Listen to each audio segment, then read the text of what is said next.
histórica, né, relacionada ao proibicionismo, e se deu essa denominação cannabis medicinal, mas a cannabis medicinal, ela não existe, né? O que existe é uma planta chamada cannabis sativa, que pode ser cannabis sativa sativa, ou cannabis sativa índica, ou cannabis sativa híbrida.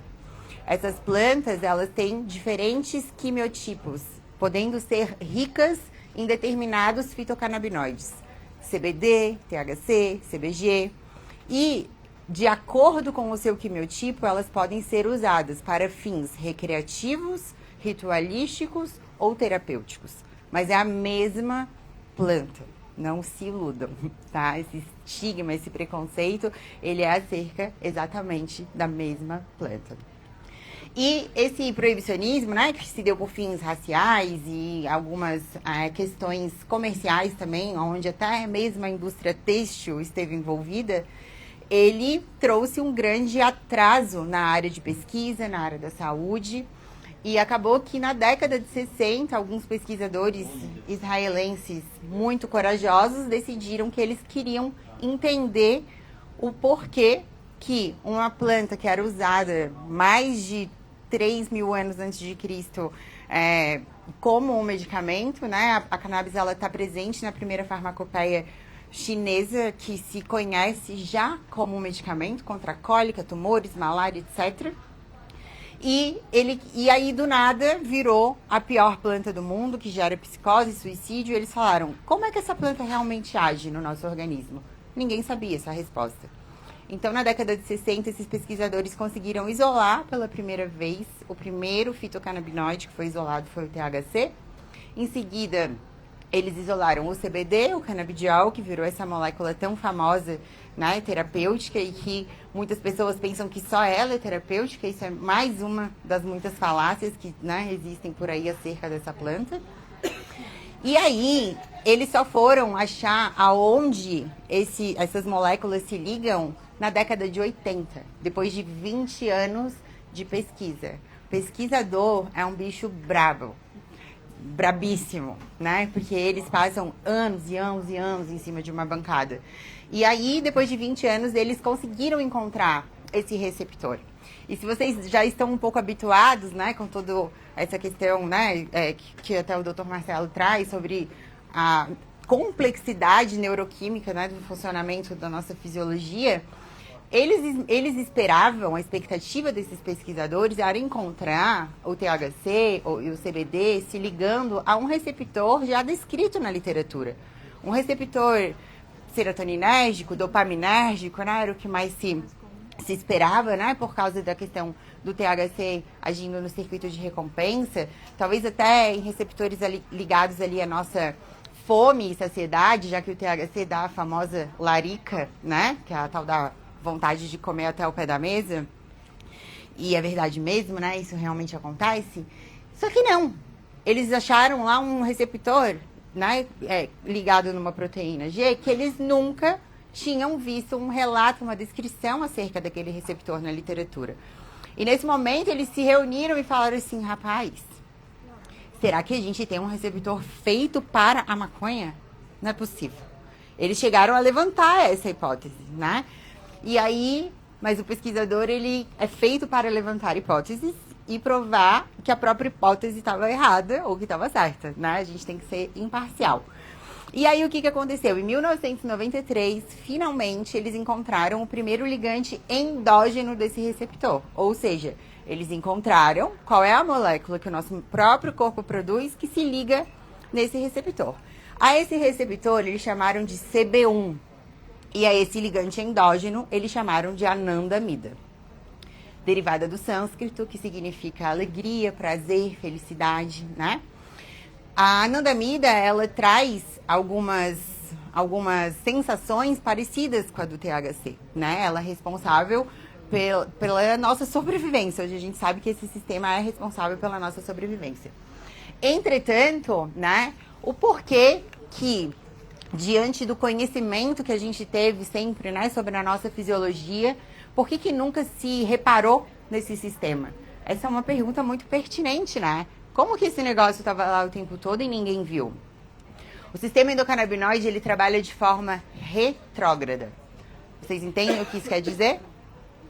Quando os nossos neurônios, eles conversam entre si, tudo que a gente faz, né? A gente fala, respira, anda, caminha, tudo depende dessa sinapses, das comunicações entre os nossos neurônios.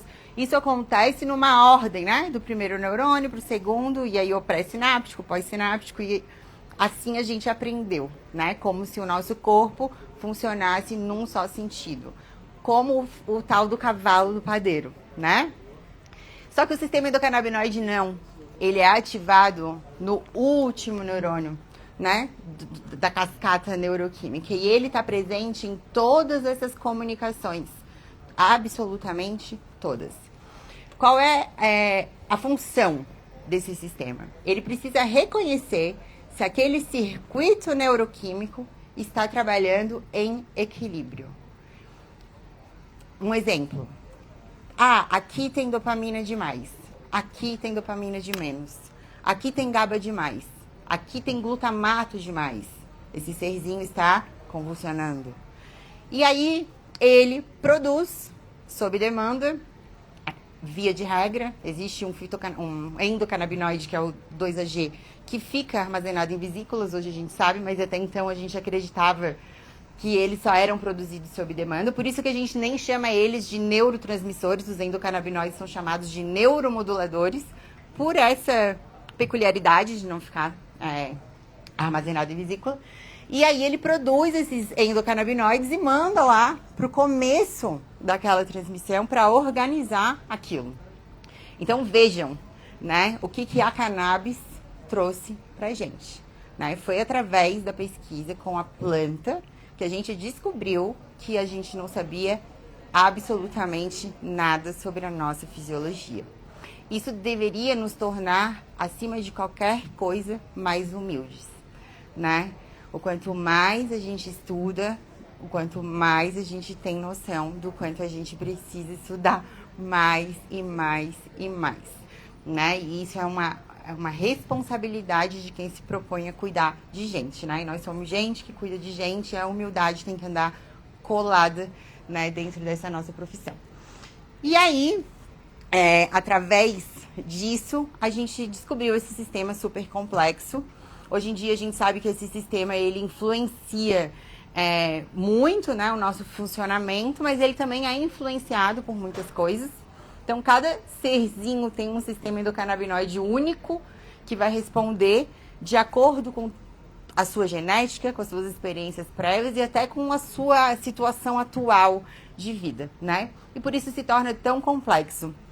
E por isso existe uma segunda peculiaridade, né, acerca disso, acerca dessas pesquisas com a cannabis, que traz para nós, profissionais de saúde, uma responsabilidade, uma obrigatoriedade de mudar, né, de uma atenção à saúde mecanicista, como se vinha fazendo durante muitos anos, para uma atenção à saúde de escuta, de cuidado, de ser humanizada realmente, né? E eu já vi algumas pessoas que falam mais humanizado, menos... Não, ou é humanizado ou não é, né? Então, isso também é mais uma coisa muito interessante que a cannabis traz, né? Uma nova forma da gente trabalhar, uma nova forma da gente encarar aquilo que a gente está se propondo, né, a fazer enquanto profissionais. E aí, diante disso, nós, né, a equipe toda da BudMed, nós nos juntamos em torno de um propósito de levar esse conhecimento para todas as áreas possíveis. O que significa isso, então? Nós temos uma jornada para os profissionais de saúde, uma jornada para os pacientes e vamos ter para os tutores de animais, né? E qual que é o nosso intuito? Juntar realmente uma comunidade onde a gente possa aprender uns com os outros, onde a gente possa ter indivíduos que vêm buscar por ajuda, né, por saúde e que tenha uma rede multidisciplinar de apoio. Que ele encontre ali dentro quem vai fazer com ele a psicoterapia, aquele encontro fisioterapeuta, ou nutricionista, e ter realmente uma comunidade de atenção à saúde, né? Então, esse é o nosso objetivo enquanto empresa, e nós gostaríamos muito de contar com cada um de vocês. E quando eu falo contar com cada um de vocês, não é simplesmente indo ali, fazendo cadastro na BudMed e trazer mais prescritores ou pacientes, é de realmente construir uma comunidade, né? De trazer tópicos que a gente possa discutir, de trazer artigos que a gente possa discutir, de sugerir encontros, de fazer pergunta, de tirar dúvida, né? A partir do momento que nós tivermos um grupo, uma comunidade, um WhatsApp, de trazer seus casos clínicos, porque, gente, ninguém aprendeu isso nem no colégio, né? Quando a gente aprende lá o básico da biologia. Ninguém aprendeu isso na faculdade, infelizmente, né? Embora mais de 30 anos essa descoberta tenha acontecido, isso continua fora das emendas de graduação. Estamos lutando para mudar isso. Hoje em dia, aqui em São Paulo, tem a Faculdade de Medicina do ABC, que tem uma disciplina de endocannabinolohia. Na Universidade Federal de Santa Catarina, nós oferecemos um curso de endocannabinolohia para toda a comunidade da UFSC. Então, é um curso que envolve 37 áreas, tem agrônomo, advogado, tem de tudo aonde entra a cannabis, que é muita coisa, tem lá no curso, e a gente está tentando, né, se infiltrar nas universidades, mas não é tão fácil. E diante disso, quando eu falo que a gente conta com vocês, é justamente para levar esse conhecimento. E às vezes não vai ser tão fácil. Vai ter gente que vai, às vezes, falar, como assim? Que vai torcer o nariz, vocês vão se deparar, né, com estigma, com preconceito, isso é natural, tá? Até hoje, existem pessoas que acreditam que a Terra é plana. Então, durante muito tempo, ainda vai ter pessoas que negam até mesmo a existência do sistema endocannabinoide, né? E tá tudo bem. O nosso papel é não desistir de levar essa palavra adiante, né? Então, a gente conta com vocês, a gente quer construir realmente juntos, né, uma comunidade acerca desse tema. E aí, sumiu. Ah, tá. O que vocês vão encontrar, né, na BudMed? Enquanto profissional de saúde, a nossa plataforma, ela tem todo o cuidado, né, com a questão de armazenamento de dados, né, de acordo com a lei. Então, esses pacientes, eles vão ser trazidos através do nosso trabalho de mídia, que inclusive é um trabalho incrível. Dentro da sacolinha de vocês tem um QR Code, tem lá para o Instagram, Felipe?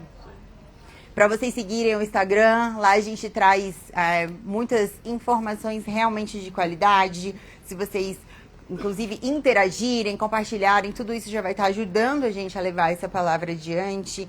Manda lá no inbox sugestões de conteúdo, coisas que vocês pensem que são interessantes. Pra gente é um prazer poder interagir com cada um de vocês, né? E segundo, né, essa questão de regulatório, por exemplo, é uma questão que ela muda a todo momento. Agora, recentemente, a Anvisa publicou 5 novas resoluções acerca desse tema. Para nós, né, que temos uma vida corrida, aqui é um público majoritariamente feminino, né, então aquela dupla jornada, isso e aquilo, às vezes fica difícil de acompanhar tudo isso. Na BudMed nós fazemos isso por vocês, né, nas nossas mídias isso sempre está lá atualizado, informado. Toda vez que vocês entrarem na plataforma que tiver tido alguma modificação de lei, vocês vão receber ali um aceite e continuar. Os pacientes, quando eles fazem o seu login, eles já assinam um termo de consentimento livre e esclarecido, que é o necessário para eles, né, receberem a prescrição. Junto com isso, eles assinam também um termo de ciência de que esses dados serão anonimizados para serem usados em pesquisa. Então, daqui a uns anos, nós vamos ter estudos, né, prospectivos de tudo que vem acontecendo com os pacientes acerca do nosso cuidado. Então, a gente tem grandes planos, mas a gente não vai chegar a lugar algum se vocês não nos ajudarem. Então, eu convido, né, todos vocês. Não está passando muito. No último tem uma QR Code, Felipe? Ah. Pode passar. Ele só deu erro na exposição. Não, pode passar no controle mesmo. Ah? Pode passar. É aqui? Então, convido vocês a lerem o QR Code, nos seguirem, fazerem o cadastro de vocês. Quantos daqui prescrevem ou já prescreveram? Não muitos. Então, assim, também quero tranquilizá-los, né? Que a doutora Marina, por favor, levante-se aí. A doutora Marina é nossa psiquiatra. Ela, junto comigo, ela é responsável pela coordenação dos médicos. Eu sou responsável do técnico científico e dos dentistas, né? E nós duas estamos totalmente disponíveis para segurar na mão de vocês também, nesses primeiros casos que vocês tiverem, né, para discutir. A gente aprende muito. Como eu falei para vocês, isso não é algo que a gente aprendeu no colégio, na faculdade, em lugar nenhum. Então, todo o conhecimento que a gente vai adquirindo acerca desse tema tem sido juntos, em associações, grupos de discussão de WhatsApp, congressos e artigos científicos. Por isso que é muito, muito importante que a gente forme realmente essa comunidade. Vai ser muito natural que vocês tenham muitas dúvidas e muito natural que muitas vezes a gente não saiba exatamente a resposta para aquela dúvida, né? E juntos a gente vai escolhendo o melhor caminho, porque estamos todos aprendendo a fazer esse manejo. Estamos todos, inclusive, aprendendo a olhar diferente para o nosso paciente, né? A olhar de outro jeito, a não simplesmente prescrever um remédio 3 vezes ao dia, um mês ou uma fórmula, 2 meses e ele vai embora e tchau. Não, né? Esse acompanhamento é muito importante. Inclusive, ali dentro da plataforma, a gente tem, na jornada do paciente, um diário onde ele vai preenchendo tudo que ele vai fazendo, ele pode preencher diariamente e tem um botão ali que fica ligado por 30 dias se ele quiser se comunicar com o prescritor, né? Você não precisa dar o seu telefone nem nada disso para ele. Depois desses 30 dias, a nossa equipe assume, mas caso ele precise do prescritor, a gente entra em contato. Então, a gente pensou em tudo, né, para essa experiência ser realmente humanizada, para todos os lados, onde a gente possa aprender juntos, mas como eu falei e repito, a gente não vai conseguir sem vocês, tá bom? Muito obrigada pelo tempo de vocês, bom curso, um beijo e até breve. Vocês também. Voltei! Ó.